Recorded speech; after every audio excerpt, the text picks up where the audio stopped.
Por otro lado, quisiera darle las gracias a los hermanos de la cantera, a los que están en el discipulado profundo, a los chats de oración, a los líderes de Misión Antioquía, porque ellos fueron los que me ayudaron a seleccionar el pasaje de hoy. Se quiso hacer así para ni siquiera lo que vamos a tratar hoy, que no sea algo como, que sea lo más colectivo posible y lo menos viciado por cualquier subjetivismo posible. Lo otro que quisiera sugerirles es que sea lo que sea que usted vaya a escuchar hoy, tanto los que están viéndolo por internet como los que están aquí, no se formen un juicio sino hasta el final. Hasta el final, espérese hasta el final, no se preocupe, que nosotros esperamos salir a camino con la ayuda de Dios. Y lo otro, una tercera sugerencia, por favor no lea entre líneas, por favor no lea entre líneas. De verdad que vamos a tratar de ser lo más explícito posible que podamos delante del Señor. Pero no tratemos de leer entre líneas. Nosotros somos muy dados a eso, pero créanme, si alguien tiene después alguna pregunta, pues podemos conversar, pero yo voy a tratar de ser explícito, hermano. Estamos aquí en la casa de Dios y vamos a hablar con tranquilidad. Hermanos y amigos que nos ven por internet, yo creo que por lo menos aquí en República Dominicana, los dominicanos sabemos las situaciones por las cuales estamos pasando y las cuales está viviendo nuestro país. Tuvimos elecciones el febrero reciente y fueron suspendidas. Las razones por las cuales esas elecciones fueron suspendidas no las sabemos, no estamos juzgando aquí las razones, no estamos investigando, no estamos aquí como parte de alguna instancia internacional que tiene algún dato que va a aportar, nada de eso, nada de eso. Yo no he pasado por ahí, de verdad, y no pienso pasar, no conozco, de hecho no conozco nada de eso por dentro, de verdad. Entonces, algo pasó, eso sí estamos de acuerdo todos, yo creo. Algo pasó y no fue bueno, fue malo. Lo segundo que quizás podemos estar de acuerdo, que eso malo ha traído intranquilidad, ha traído tensión, ha traído protestas, ha habido movimientos, etc. Eso está a ojos vistos. Y eso pues caldea los ánimos y la gente comienza a tener inquietud y fricción los unos con los otros. Y hasta ahí lo dejamos. ¿Qué nosotros podemos hacer en estas circunstancias como cristianos? Ese es nuestro interés en el día de hoy. Porque nosotros no somos personas que básica y fundamentalmente nuestra identidad viene dada por un partido político. Nuestro gobierno nunca va a caer y no tuvo que ascender en un momento dado por elecciones. Nuestro gobierno está en los cielos, hermanos, es el reino de Dios y es eterno. No tiene problema con elecciones ni nada de eso. El gobierno de Dios es eterno. Ha sido infinito hacia atrás y seguirá infinito hacia adelante. Nosotros como ciudadanos de ese reino tenemos que ver entonces cómo actuamos en las vicisitudes temporales de esta vida. Y nuestra propuesta para hoy es que vayamos a Jeremías capítulo 29 y vayamos viendo un paralelo y sacamos principios de la palabra de Dios sobre qué podemos hacer nosotros como cristianos en medio de crisis nacionales. Nosotros vamos a ver un ejemplo del pueblo de Israel sobre una crisis nacional que estaba pasando y cómo Dios les habló al pueblo y qué cosas llevaron al pueblo a tener esa crisis nacional, para nosotros entonces buscar una verdadera esperanza que es la que procura el Señor. Dice Jeremías capítulo 29, estoy leyendo de la versión de las Américas, dice: estas son las palabras de la carta que el profeta Jeremías envió desde Jerusalén al resto de los ancianos del destierro, a los sacerdotes, a los profetas y a todo el pueblo que Nabucodonosor había llevado al destierro de Jerusalén a Babilonia. Esto es una crisis nacional. Todo un pueblo lo están llevando a un destierro. Yo creo que eso es peor que lo que estamos viviendo nosotros al día de hoy. Dice, esto sucedió después de salir de Jerusalén el rey Jeconías y la reina madre, los oficiales de la corte, los príncipes de Judá y de Jerusalén, los artífices y los herreros. La carta fue enviada por mano de Elasa, hijo de Safán, y de Gemarías, hijo de Hilcías, a quienes Sedequías, rey de Judá, envió a Babilonia, a Nabucodonosor, rey de Babilonia, diciendo. Parece una carta como enviada por valija diplomática, ¿verdad? Fue el rey de Judá que le envió con unos mensajeros, junto con unos mensajeros que iban a Nabucodonosor. La carta no fue dedicada a él. Y decía la carta: así dice el Señor de los ejércitos, el Dios de Israel, a todos los desterrados que envié al destierro de Jerusalén a Babilonia.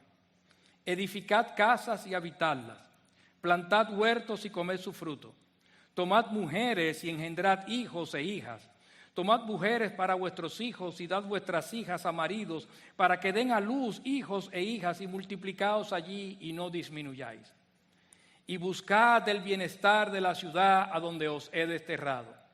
Y rogad al Señor por ella, porque en su bienestar tendréis bienestar. Porque así dice el Señor de los ejércitos, el Dios de Israel: no os engañen vuestros profetas que están en medio de vosotros, ni vuestros adivinos, ni escuchéis los sueños que sueñan. Porque os profetizan falsamente en mi nombre. No los he enviado, declara el Señor. Pues así dice el Señor: cuando se le hayan cumplido a Babilonia 70 años, yo os visitaré y cumpliré mi buena palabra de haceros volver a este lugar. Porque yo sé los planes que tengo para vosotros, declara el Señor. Planes de bienestar y no de calamidad, para daros un futuro y una esperanza. Me invocaréis y vendréis a rogarme, y yo os escucharé. Me buscaréis y me encontraréis cuando me busquéis de todo corazón.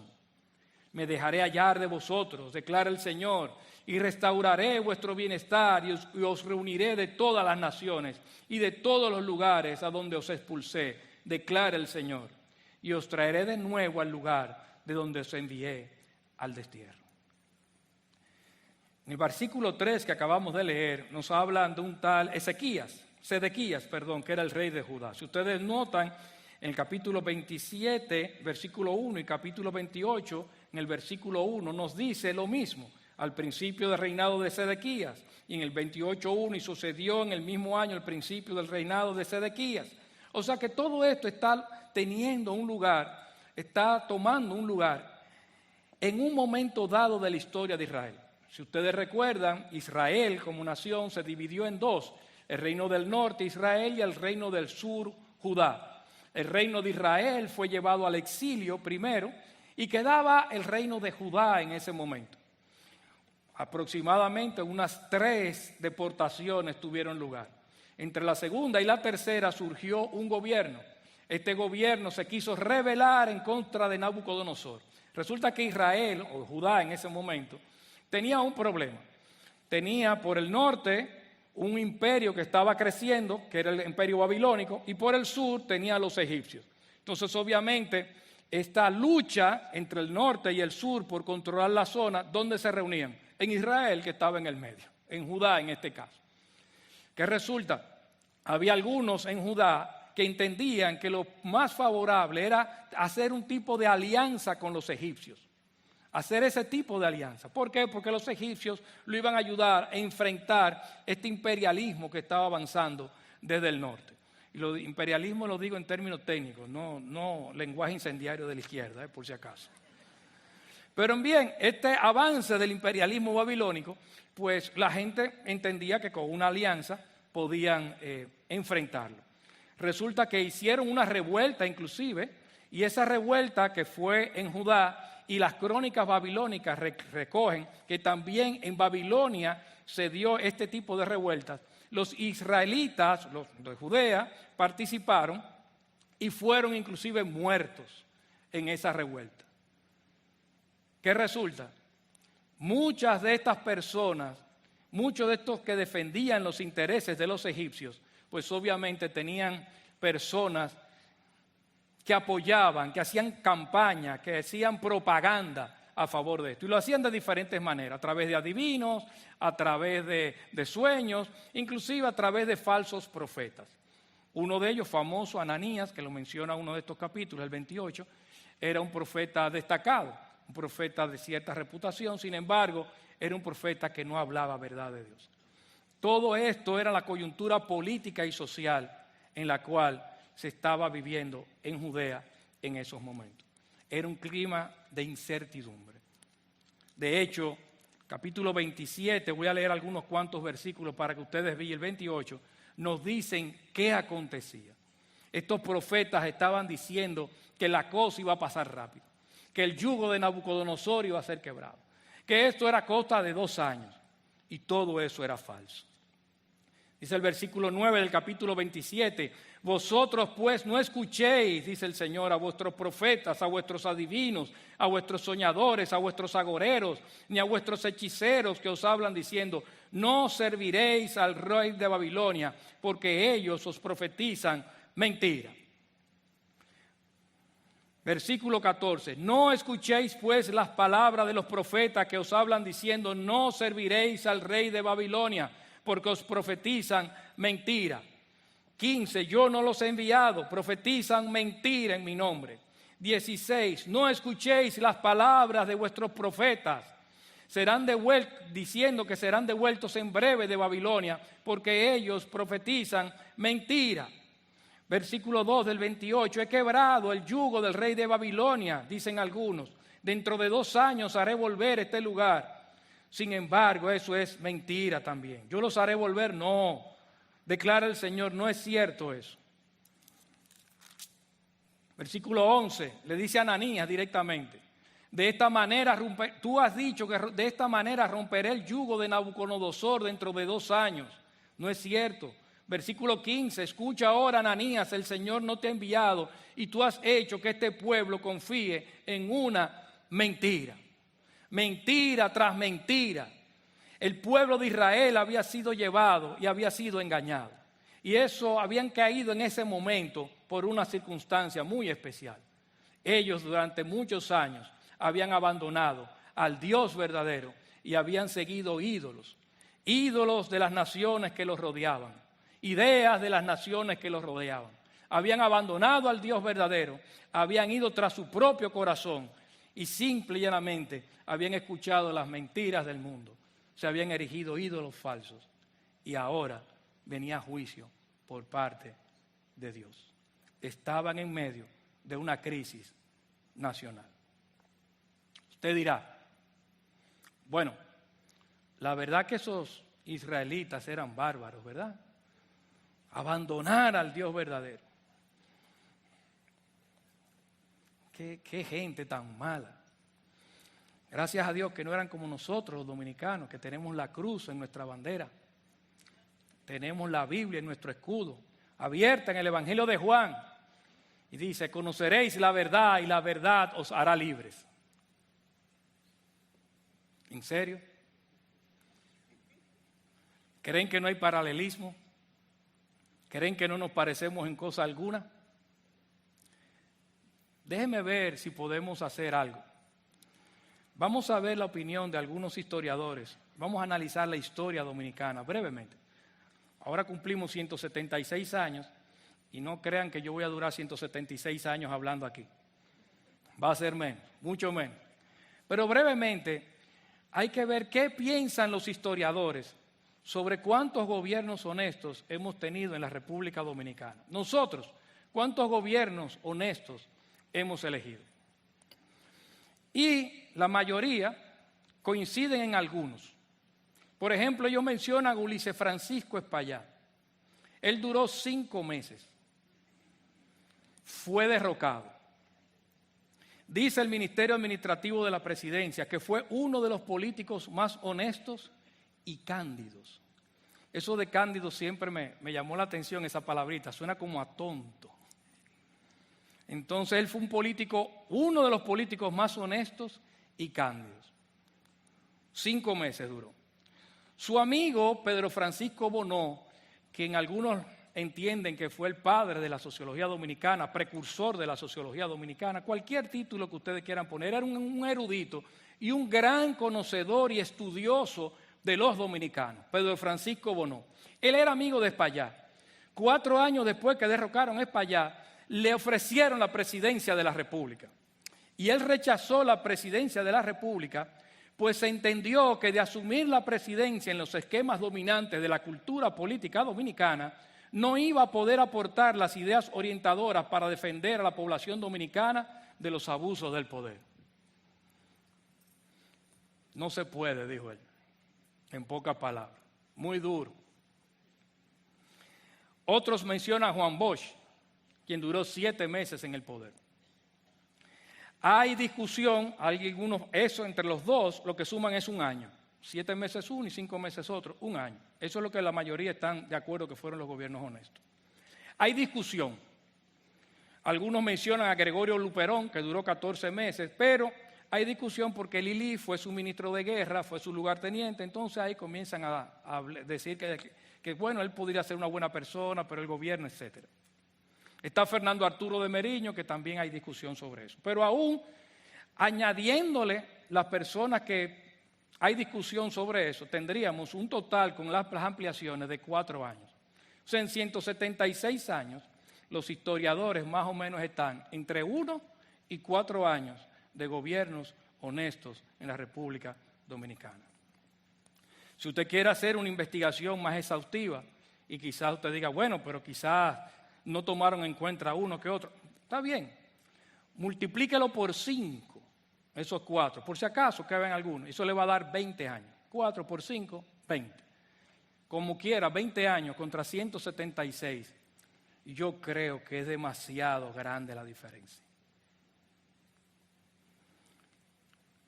¿Crees, hermano, que nosotros hemos elegido bien o hemos elegido mal, según la historia? Estamos viendo datos concretos y específicos.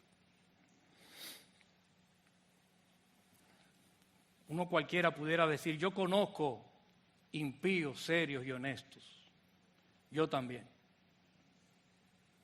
Y también conozco hermanos en la fe, grandes hombres de Dios, con el Espíritu Santo, que han caído.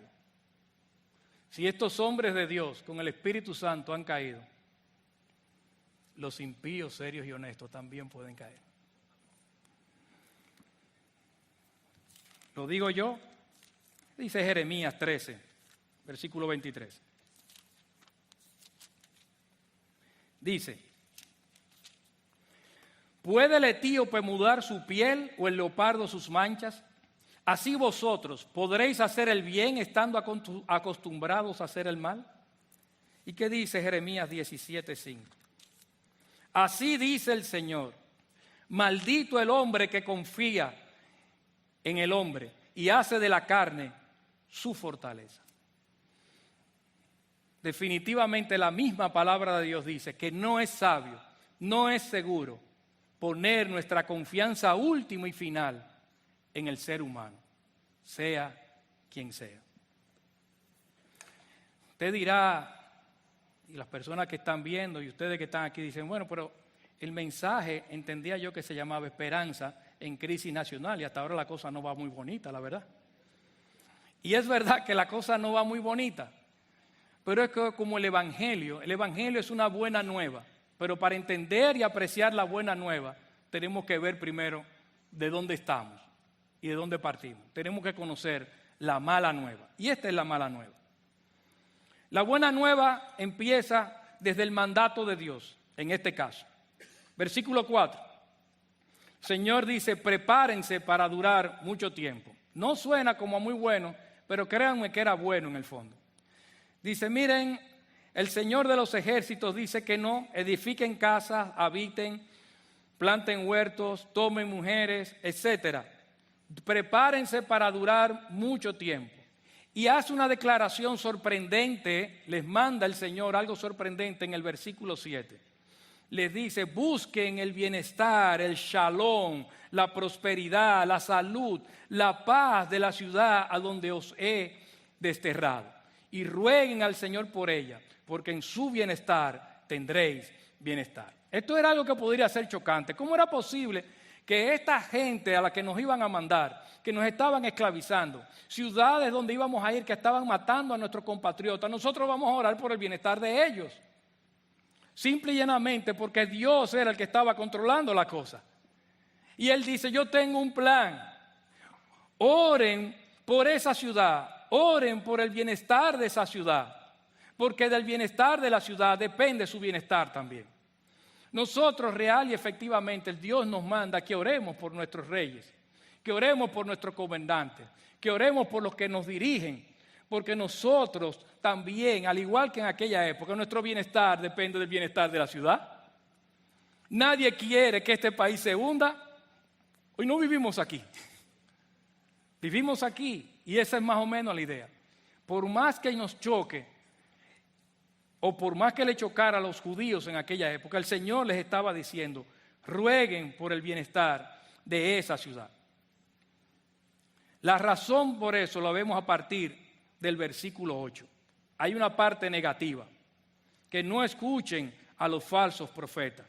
Dice, no os engañen vuestros profetas que están en medio de vosotros, ni vuestros adivinos, ni escuchéis los sueños que sueñan, porque os profetizan falsamente. Yo no los he enviado. Todos esos análisis que hacían estos falsos profetas, estos hechiceros, con muchísimas intenciones, sesgados, parcializados, etc. Dice, yo no envié a ninguno de ellos. Yo no los he enviado. Por lo tanto, no le hagan caso a ellos. Háganme caso a mí, dice el Señor. Pongan sus ojos en mí, no en los seres humanos. Yo no los he enviado a ninguno. Y la parte positiva del mandato comienza a partir del versículo 10. Dice, así dice el Señor, cuando se le hayan cumplido a Babilonia 70 años. 70 años era lo que había destinado el Señor para esa servidumbre. Dice que yo os visitaré y cumpliré mi buena palabra, una palabra buena. Y da la razón por la cual esa palabra era buena. Dice, porque yo sé los planes que tengo para vosotros, declara el Señor. Planes de bienestar, de tener un futuro con esperanza y no de calamidad, para daros un futuro y una esperanza. Planes de shalom, de paz, de prosperidad, de salud. Ustedes están viendo esto a corto plazo, pero realmente a largo plazo esto va a ser beneficioso. Nosotros en nuestro país no terminamos ahora en febrero. Nuestras esperanzas no pueden estar en el próximo marzo, tampoco en el próximo mayo, ni en el próximo cuatrenio. Nosotros como ciudadanos del reino de Dios debemos y podemos tener esperanzas superiores a este reino, superiores a este mundo.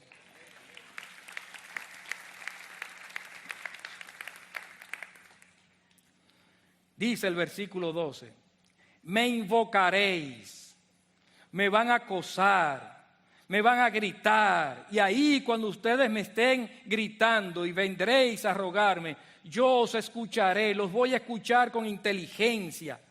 Me buscaréis y me encontraréis, me van a buscar con afán y me van a encontrar. Y dice la razón, cuando me busquéis de todo corazón. Ahí está la clave. Nosotros no podemos aspirar a transformaciones externas si no hay una transformación interna de corazón. Y eso es lo que dice el Señor. Búsquenme de todo corazón y yo entonces los voy a bendecir. Esa es la idea. 24:7 nos sigue diciendo esa idea. Dice, y les daré un corazón para que me conozcan, porque yo soy el Señor, y ellos serán mi pueblo, y yo seré su Dios. Y da la razón, pues volverán a mí de todo corazón. Esto que estaba diciendo el Señor ahora, y que estaba anhelando, no era cosa nueva. Era algo que el Señor había profetizado miles de años antes. Era algo que el Señor tenía planificado. El pueblo, el Señor quería tener una relación íntima, personal con el pueblo, con su pueblo. Y los había elegido desde mucho tiempo atrás para que fueran la lámpara de Dios en medio del mundo. Y Él sabía lo que iba a pasar miles de años atrás en este momento y los preparó. Dice en Deuteronomio 4, a partir del versículo 23. Dice, guardaos pues, no sea que olvidéis el pacto que el Señor vuestro Dios hizo con vosotros y os hagáis imagen tallada en forma de cualquier cosa que el Señor tu Dios te ha prohibido. porque el Señor vuestro Dios es fuego consumidor, un Dios celoso. Cuando hayáis engendrado hijos y nietas y hayáis permanecido largo tiempo en la tierra y os corrompáis y hagáis un ídolo en forma de cualquier cosa y hagáis lo que es malo ante los ojos del Señor vuestro Dios para provocarle a ira, pongo hoy por testigo contra vosotros al cielo y a la tierra, que pronto seréis totalmente exterminados de la tierra donde vais a pasar el Jordán para poseerla. No viviréis por mucho tiempo en ella, sino que seréis totalmente destruidos. Y el Señor os dispersará entre los pueblos, y quedaréis pocos en número entre las naciones a donde el Señor os llevará. Allí serviréis a dioses hechos por manos de hombre, de madera y de piedra, que no ven, ni oyen, ni comen, ni huelen. Pero de allí buscarás al Señor tu Dios y lo hallarás, si lo buscas con todo tu corazón y con toda tu alma. Ese era el sí condicional. Buscar al Señor con todo el corazón y con toda el alma. Dice que nos iba a traer de nuevo, Deuteronomio 30. Iba a traer a todos de nuevo. 30, versículo 1 dice: y sucederá que cuando todas estas cosas hayan venido sobre ti, la bendición y la maldición que he puesto delante de ti, tú las recuerdes en todas las naciones a donde el Señor tu Dios te haya desterrado, y vuelvas al Señor tu Dios, tú y tus hijos, y le obedezcas con todo tu corazón y con toda tu alma, conforme a todo lo que yo te ordeno hoy, entonces el Señor tu Dios te hará volver de tu cautividad y tendrá compasión de ti y te recogerá de nuevo de entre todos los pueblos a donde el Señor tu Dios te haya dispersado. Yo los traeré de nuevo, yo los restauraré, yo los haré volver. Todas las fortunas que ustedes tenían, yo los voy a hacer de nuevo, pero si me buscan de todo corazón. Ernesto Che Guevara, un revolucionario famoso, él decía lo siguiente: si la revolución no produce el hombre nuevo, no vale la pena la revolución. ¿Y saben qué? Años y años de revolución, tampoco estoy acabando con los izquierdistas aquí, simplemente estoy dando un dato histórico. Años y años de revolución y no se produjo un hombre nuevo. ¿Saben por qué? Porque solamente el hombre nuevo lo produce Dios. Solamente el hombre nuevo lo produce Dios. Y eso es lo que está diciendo el Señor. Nosotros no podemos cambiar nuestra sociedad si primero no cambiamos nosotros mismos. Lo que necesita nuestra sociedad son hombres y mujeres del reino. Hombres y mujeres que tengan una visión por encima del sol. Hombres y mujeres que confíen en Jehová, Dios Todopoderoso. Hombres y mujeres que estén dispuestos a pagar un precio alto, mostrando con sus vidas que el Evangelio es caro, es valioso. Eso es lo que necesita nuestra sociedad. Es tiempo, en pocas palabras, de hacer las cosas a la manera de Dios. Durante muchos años hemos hecho las cosas a nuestra manera y no nos ha ido bien. Hermanos, ¿tú sabes cómo termina la historia del exilio? Bueno, cuando llegan todos allá a Babilonia, ellos no tenían templo donde adorar. Eso es para que veamos la historia que les voy a narrar ahora. Que Dios, los planes de Dios son superiores a los nuestros. Imagínense ustedes israelitas, ese judío en Babilonia, después de haber oído las promesas dadas a Abraham, después de haber visto las promesas dadas a David, que él de su descendencia iba a venir uno que iba a tener un reino eterno, haber visto la gloria del imperio, del reinado de Israel hasta el reinado de Salomón, y de buenas a primeras ver que todo eso va colapsando con la división hasta el exilio. Y las promesas ahora, ¿dónde están?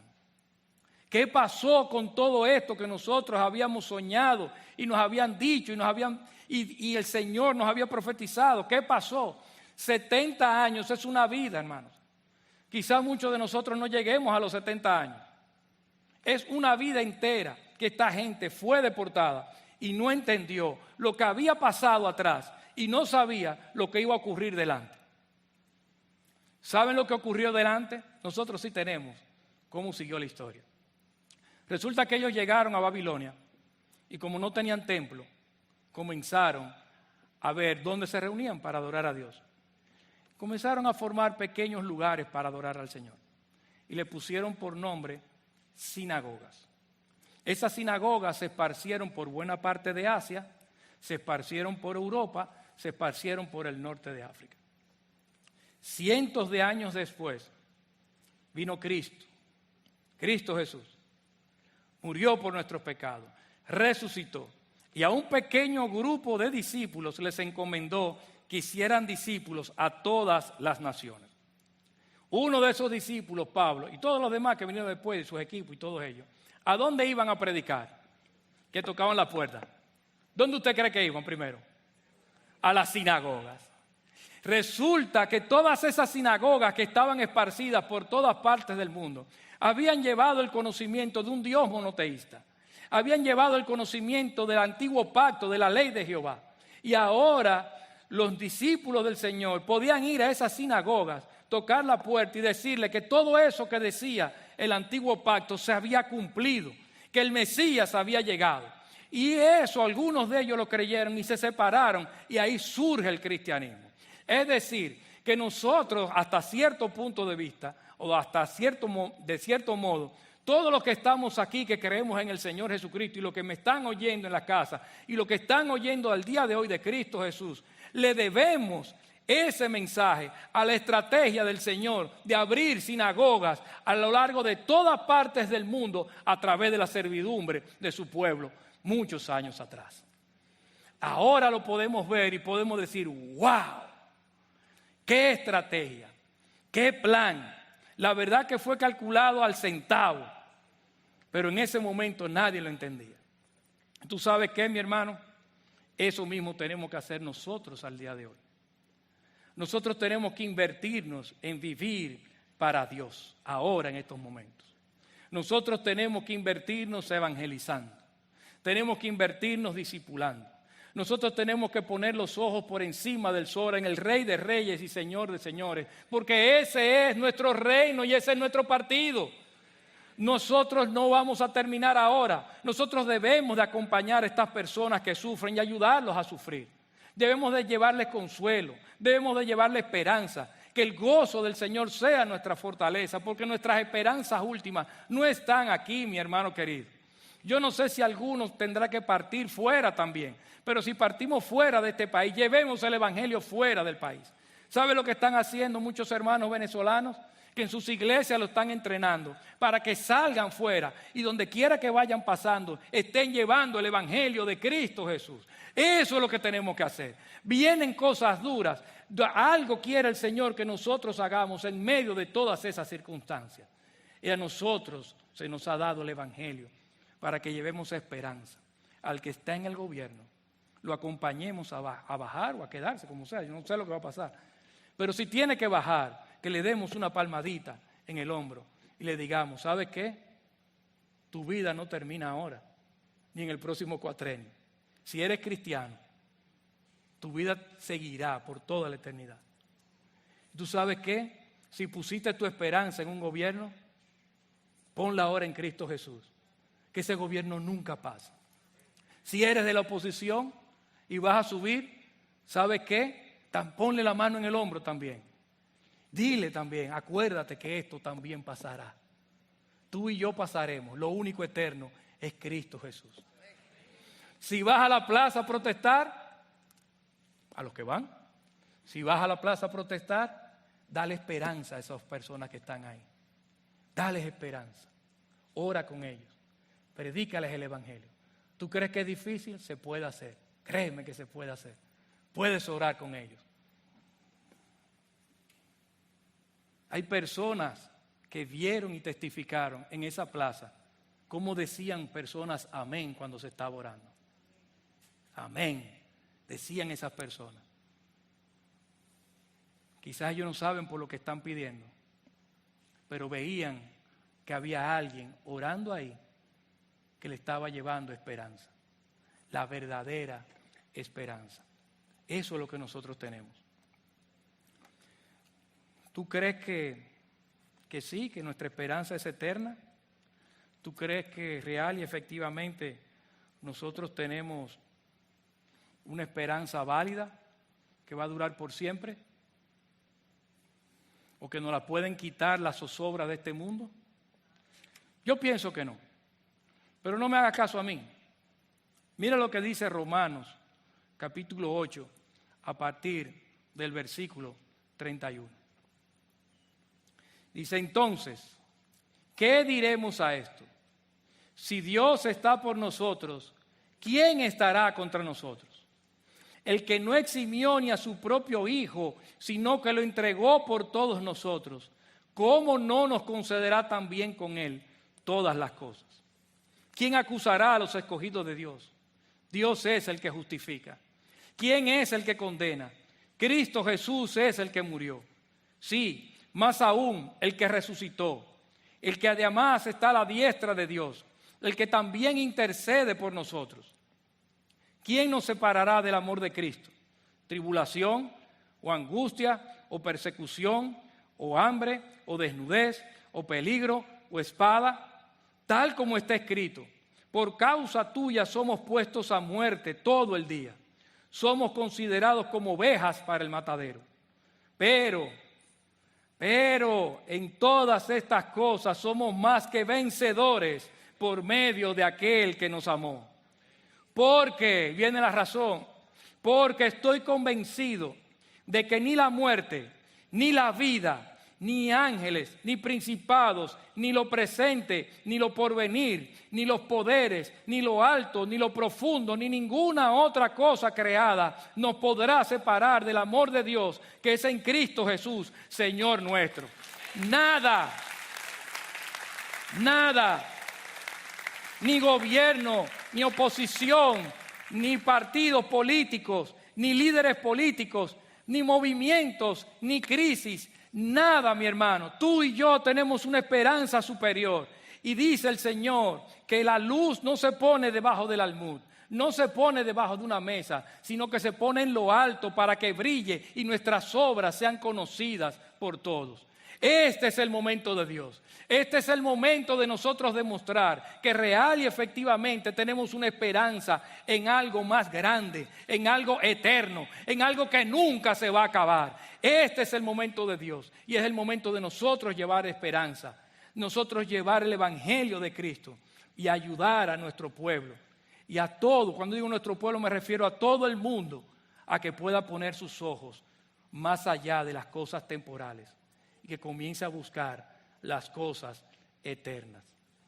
Ahí, cuando hagamos eso de todo corazón, el Señor tendrá piedad de nuestra tierra y nos sanará. Que Dios bendiga su palabra.